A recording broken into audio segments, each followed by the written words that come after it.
They were already there when I opened the door. 2 bear cubs, wet, ragged, staring at me like I owed them something, like I took something from them. I froze, just stood there in my socks, holding a mug of half-warmed coffee, blinking at 2 wild animals on my porch. That's not how your morning's supposed to start. One of them whimpered, not growled, not barked, whimpered, like a kicked dog. The other sat down, just sat like he was tired of running. I looked around, expecting a mother nearby, ready to barrel through the brush and tear my ribcage out. Nothing. Just wind and pine and that eerie silence when the forest holds its breath. I stepped back inside, grabbed a handful of leftover chicken, and tossed it their way. One flinched, the other leapt on it like he hadn't eaten in days. That's when I noticed their ribs. Sharp under matted fur. Skin pulled tight across bone. I muttered a curse under my breath and watched them devour every scrap. I don't know why I didn't shut the door and walk away. Maybe part of me knew I was already in it. They didn't leave that night, or the next. Day 3, I tried to shoo them off. Banged pots, made noise, even sprayed water. They'd back off into the trees but return an hour later, quiet as ghosts. Waiting. That night I didn't sleep. I kept seeing them curled at the edge of the woods, eyes glinting in the dark. They weren't just hungry. They were alone. Next morning I drove into town. Bought canned tuna, dry dog food, 2 bags of apples. The cashier gave me a look. You getting a weird pet or something? Something. Yeah. I kept the food outside, far from the porch. Tried to keep some distance. They didn't care. Ate fast. Eyes always on me. Never fully relaxed. By the end of week 1, I gave them names. Stupid, I know. The smaller one, jumpy and fast, I called him Zip. The bigger one, slower, with a small nick in his ear, I called him Chunk. Names made it worse.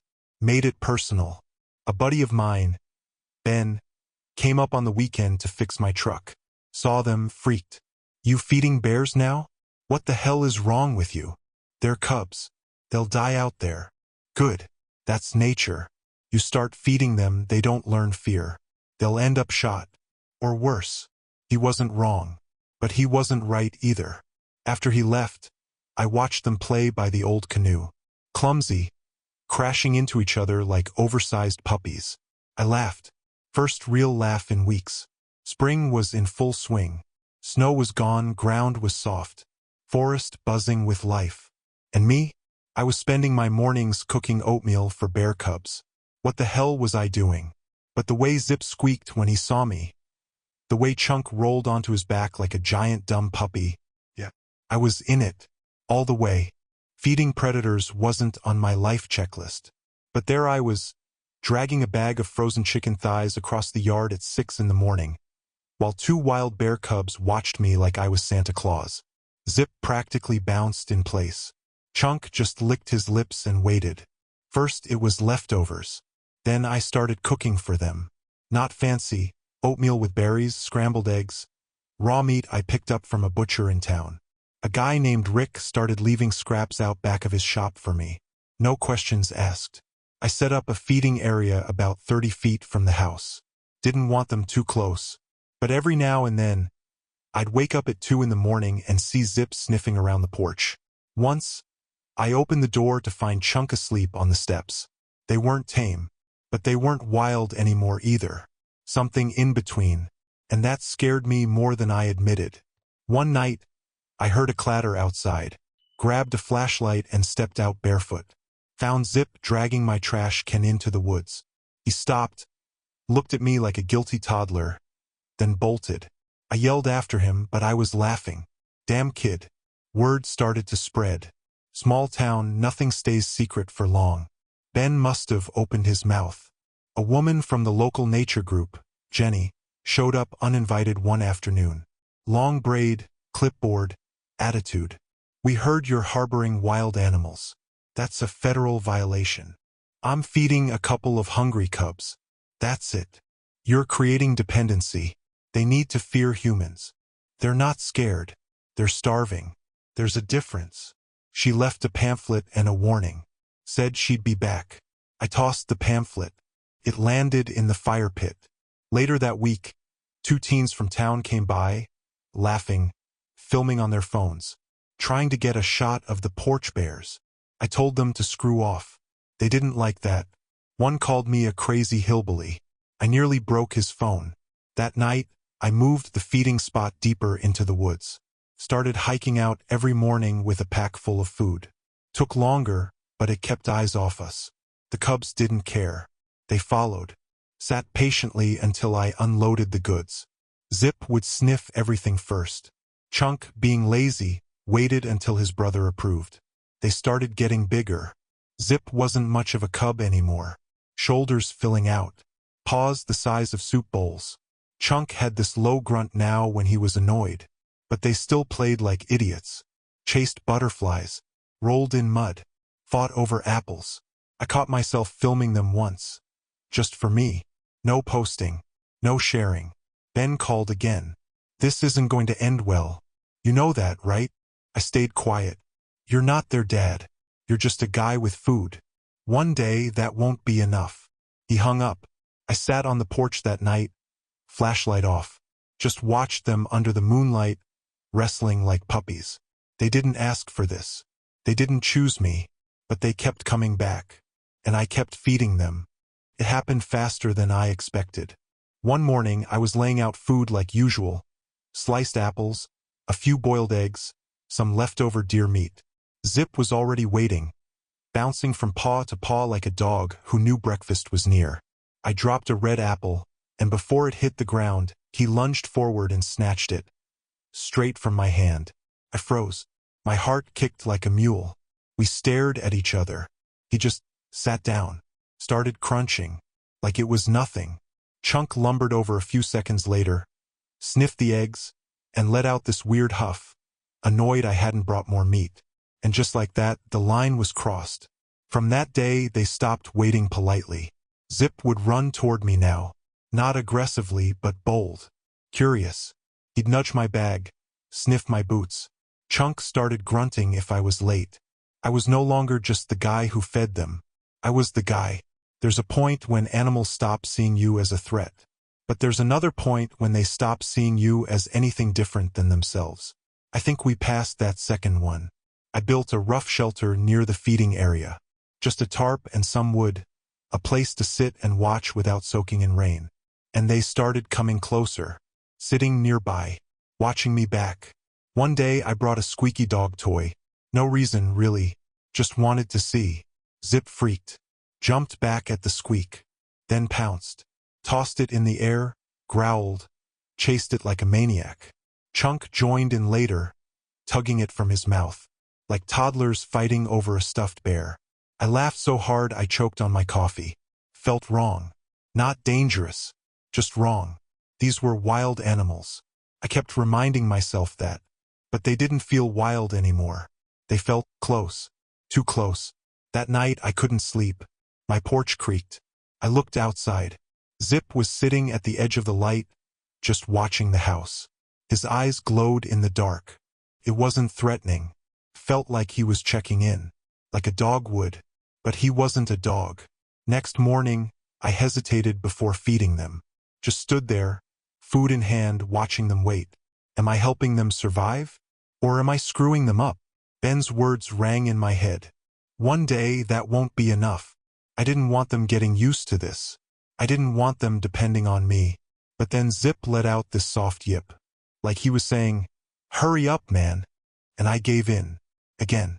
They wrestled while I packed up, knocking over a pile of apples. Chunk rolled onto his back, paws up, tongue out. Zip bit his ear. Pure chaos. And yet I smiled. I knew I should be pulling back. But every day I stepped deeper in. I noticed it first in the mud. A boot print. Not mine. Not Ben's. Deep, heavy, recent. Right near the feeding area. Zip had been sniffing around there all morning. Tail low, ears back. Chunk stayed close to the trees, not even touching the food at first. That wasn't normal. Something felt off. I walked the perimeter, heart thudding. That's when I found the camera. Or what was left of it. It had been tied to a birch maybe 10 feet up. Motion-activated trail cam. I'd set it up weeks ago, just to watch the cubs without hovering. Now it was on the ground, lens shattered, casing dented in like someone had stomped it. Animals don't do that. I stood still for a long time, just listening. Birds chirped. Wind rustled the leaves. But under that, something else. A hum in my chest.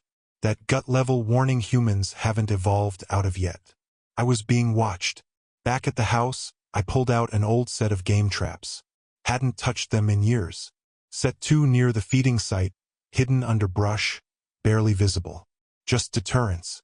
I wasn't planning on catching anyone. Yet, I told myself it was probably some hunter. Maybe curious. Maybe stupid. Maybe just passing through. But I didn't believe it. Zip started acting jumpy. Even when I showed up with food, he'd circle wide before coming close. Chunk stayed back for days. Only crept in after I left. I caught them growling one evening. Not play growls. Real, deep-throated warnings. Both facing the same patch of trees. Nothing moved. Nothing I could see. Ben came up 2 days later, brought more fuel for the generator. I didn't tell him about the camera. "You look like crap," he said. "Sleeping at all?" "Some." "Those bears still your roommates?" I nodded. "You know you can't keep this going. Eventually someone's gonna get wind and report you. Or worse, they'll show up with rifles." That landed harder than he meant. Later that night I walked the trail alone. Flashlight off. Letting my eyes adjust. Forest was breathing around me. Alive. Twitching. Every creak of a branch made me pause. Then I smelled it. Smoke. Not much. Just a trace. Wood smoke and oil. Fresh. Nearby. I followed it for a bit, but it faded. Gone like it was never there. The next morning, the traps were untouched. But the apples I'd left out were gone. All of them. Cleaned like someone used their damn hands. And near one tree, half buried in moss, I found a cigarette butt. Unfiltered. Smoked all the way down. Who the hell was in my woods? That night, I sat up with my rifle. Zip and Chunk didn't come. If you love stories about wildlife rescue, click the subscribe button below. Here's how the button looks on different devices. Every subscription helps spread these stories and raise awareness. The more people know, the more animals get the help they need. And remember, subscribing is completely free. Click subscribe now and join us in protecting wildlife. It started with a scream. Not human. Not exactly. Something between a roar and a cry. Ragged and deep. Echoing through the trees like it didn't want to be heard but couldn't help itself. I was half asleep on the couch. The sound yanked me upright like a gunshot. For a second, I thought it was a nightmare. Then it came again, closer. God, it chilled my blood. I grabbed the rifle, slipped on boots without socks, and stepped onto the porch. The forest was pitch black. Still, but something out there was bleeding.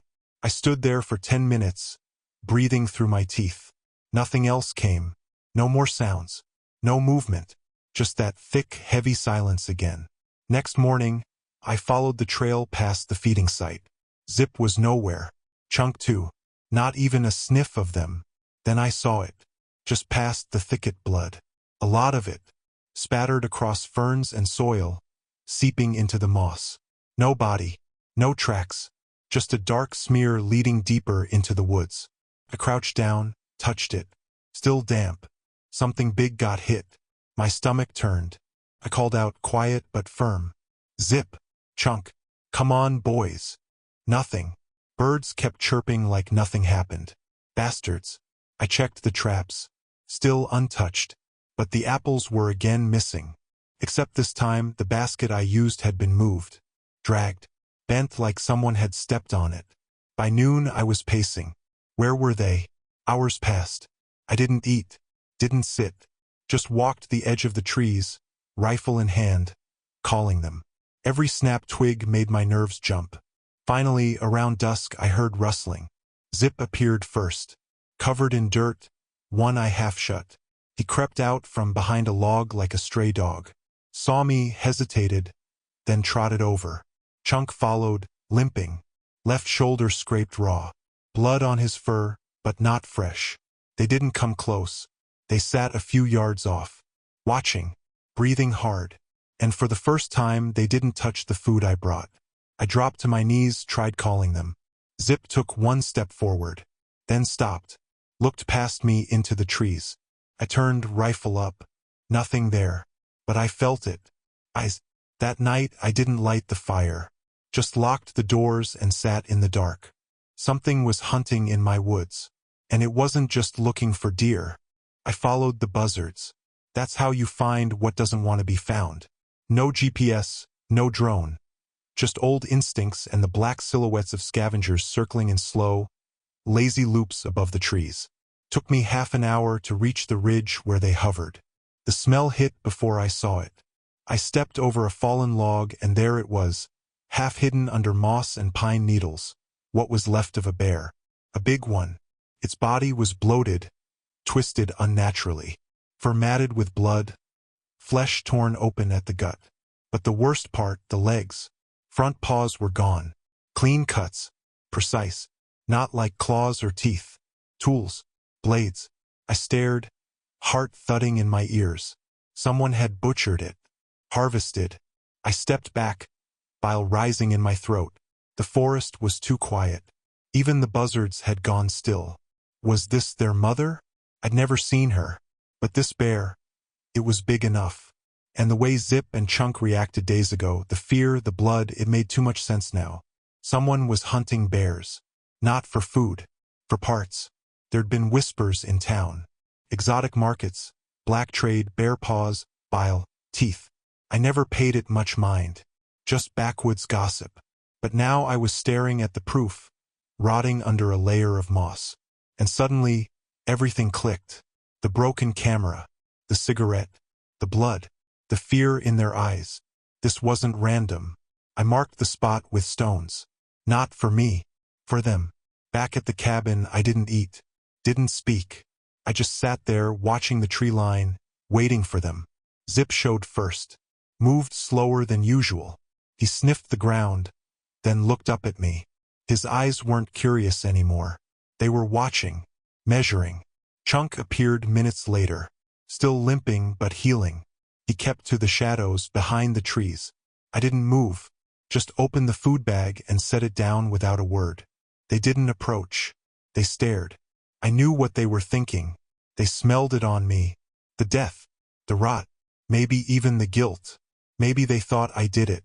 Or maybe they just knew I was too late. That night, I sat with the lights off, gun across my lap, window cracked just enough to hear the forest. It was quiet again. Not peaceful.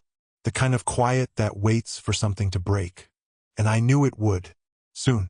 They stopped coming close. At first, I told myself it was temporary. Trauma. Fear. They just needed time. But days passed. I brought food like always, berries, fish, cooked rice, but they stayed at a distance. Always watching. Never stepping into the clearing. Zip wouldn't even make eye contact. He'd circle, sniff the air, then vanish into the trees. Chunk showed up once with pine needles tangled in his fur and stared at me like I was the one who broke something. Maybe I had. I tried everything. Sat down with my back to them. Let them approach if they wanted. They didn't. One day I whistled like I used to. Zip flinched, then let out a sharp hiss. Yes, a hiss, and backed away. He'd never done that before. Cut deep. 2 mornings later, I found the food untouched. That never happened. Not even in storms. I walked to the edge of the woods and waited. An hour. Then 2. Finally, I saw movement. Zip emerged first, but not alone. Chunk trailed behind. They didn't come for the food. Zip picked up a broken branch, held it in his mouth like a stick, then, without warning, whipped it toward me. It landed near my boots. Not a game. Not playful. A message. I stood there, heart heavy. They turned and disappeared without a sound. That night, I stared at the ceiling and thought about everything I did. The feeding. The names. The toys. The laughter. Had I stolen something from them? Made them forget who they were supposed to be? Or had I reminded them too much of what they'd lost? I didn't sleep. The next day I left food again. Stayed there, untouched. For the first time in almost a year, I went back inside without waiting. Later, I found muddy paw prints on the porch. Not fresh. Faded. One set. Zips, I think. Like he'd come back. But didn't knock. 2 months. That's how long it's been since I last saw them. No paw prints. No rustling in the trees. No eyes glowing from the dark. Just silence. Like they never existed at all. Spring turned into summer. The woods thickened. Everything bloomed like nothing had happened. I still went out every morning for a while. Brought food. Sat by the shelter. Waited. Talked aloud like a damn fool. Nothing. Then one morning I found it. The toy. That stupid squeaky dog toy I gave them months ago. Torn in half. Covered in dirt. Left at the edge of the clearing like a broken memory. I stood there with it in my hands for a long time. No idea what it meant. A goodbye? A warning? A mistake? I stopped bringing food after that. Stopped calling their names. Started trying to forget them. Which, of course, didn't work. I installed one last trail cam. Out of habit more than hope. Just one. Set it higher in the trees, well hidden. Didn't check it for weeks. When I finally did, the footage was mostly wind and shadows. Deer. Raccoons. Nothing unusual. Then one frame. A man. Night footage. Blurry. He was standing where the feeding station used to be. Backpack. Camouflage. Holding something long, maybe a walking stick. Maybe a rifle. Couldn't tell. One frame and then gone. No face. No sound. Could have been a hiker. Could have been worse. I reported it. Forest Service took my footage. Nodded a lot. Didn't promise anything. Said they'd keep an eye out. I don't think they will. I started going into town more. Fixed up my truck. Cleaned out the cabin. Stopped checking the tree line every time the wind changed. But I still think about them. Every time I hear leaves crunch in the distance. Every time a branch snaps just a little too loud. And every now and then, just before sleep, I swear I hear it. That little yip. Zip's voice. Somewhere just out of reach. Maybe they moved on. Found a new place, far from people like me. Maybe someone else found them. Or maybe the forest took them back. I'll never know. But I still leave the door unlocked some nights. Just in case.